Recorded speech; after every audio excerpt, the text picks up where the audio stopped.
بسم اللہ الرحمن الرحیم. سلسلہ آئیے حفظ کریں گی. حدیث نمبر 18 ہے. کتاب کا نام ہے غرر الحکام.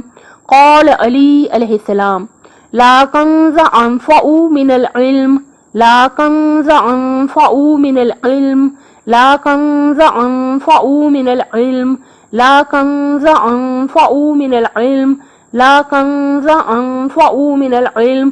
علم سے زیادہ کوئی خزانہ فائدہ مند نہیں ہے.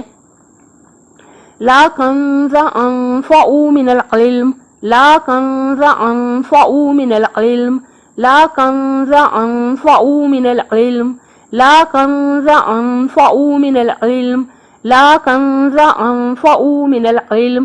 علم سے زیادہ کوئی خزانہ فائدہ مند نہیں ہے. دیکھیے کہ جو دنیا کے خزانے ہیں جیسے مال و دولت ہے، جو سونا چاندی ہے، یہ سب کوئی ہم سے چھین بھی سکتا ہے، یہ سب چوری بھی ہو سکتے ہیں، اور یہ جو ہے یہ ہماری شخصیت سے الگ ہوتے ہیں.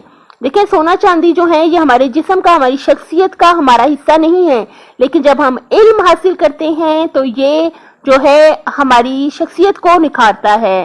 اور انشاءاللہ کہ جب ہم علم حاصل کرتے ہیں تو علم جو ہے اس کے مطابق ہم عمل بھی کرتے ہیں، عمل کرنے کی کوشش بھی کرتے ہیں، عمل بھی کرتے ہیں. تو یہ جو ہے علم یہ ایسا خزانہ ہے جس کو ہرگز بھی کوئی چوری نہیں کر سکتا، کوئی ہم سے چھین نہیں سکتا، اور اس سے زیادہ کوئی بھی خزانہ ایسا ہے نہیں ہے کہ جو ہمیں فائدہ پہنچا سکے. لا کنز انفع من العلم، لا کنز انفع من العلم، لا کنز انفع من العلم، لا کنز انفع من العلم، لا کنز انفع من العلم.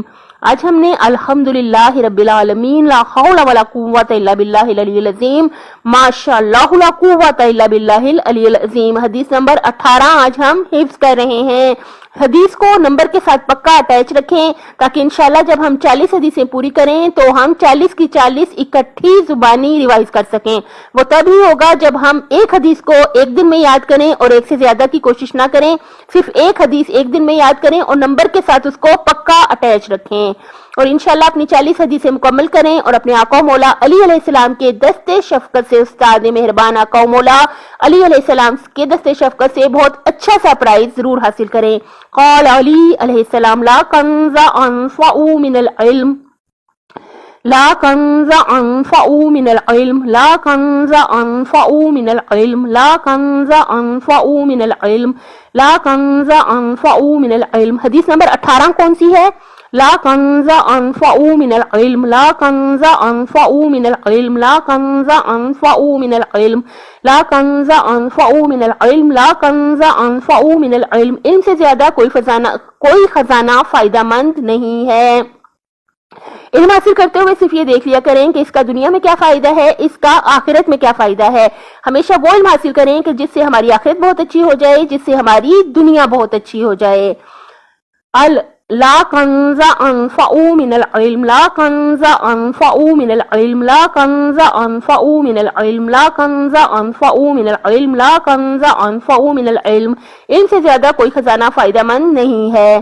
اپنی صحت، آخرت اور خالق کی مخلوق کا بہت زیادہ خیال رکھیے گا اور حدیث کو بار بار سن کے بہت اچھی طرح نمبر کے ساتھ پکا اٹیچ رکھ کے اس کو یاد کر لیں، اور انشاءاللہ تعالی کہ ہمیشہ 40 حدیثیں کوشش کر کے پوری کریں، لیکن ایک دن میں آپ نے صرف ایک حدیث یاد کرنی ہے اور نمبر کے ساتھ اس کو پکا اٹیچ رکھنا ہے. اللہ حافظ.